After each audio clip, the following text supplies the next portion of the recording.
चंद्रशेखर आजाद ने हाल ही में ईडब्ल्यूएस आरक्षण पर बड़ा हमला बोला और उन्होंने इसे असंवैधानिक करार दिया। सिर्फ इतना ही नहीं, सोशल मीडिया पर बाकी लोग जो बहुजन समाज की आवाज उठाते हैं वो भी ईडब्ल्यूएस आरक्षण को संविधान विरोधी करार दे चुके हैं। लेकिन सवाल यह उठता है कि ईडब्ल्यूएस आरक्षण जो सामान्य वर्ग के लोगों को गरीबी के आधार पर मिला है, उसका विरोध करने का कारण क्या है और तर्क क्या है।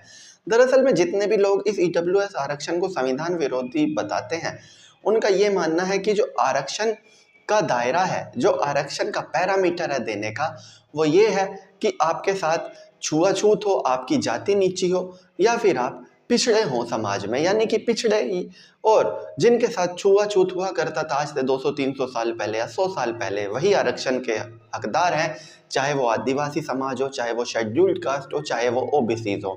जबकि जो गरीबी है वो तो आरक्षण नापने का स्केल है ही नहीं।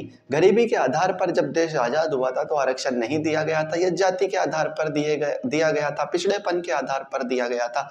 कौन सी जाति काफी ज्यादा पिछड़ी हुई है, और ओबीसी आरक्षण भी नहीं था आजादी के वक्त तो, और सिर्फ एससी और एसटी आरक्षण हुआ करता था।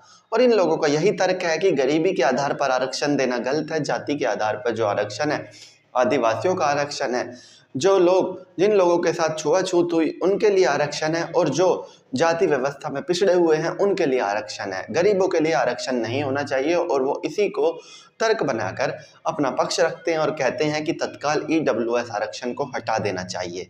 तो चलिए दोस्तों, मैं राहुल दहिया फिलहाल इस वीडियो के लिए इतना ही। आगे भी इसी तरह की वीडियोस के लिए बने रहिए मेरे साथ। धन्यवाद।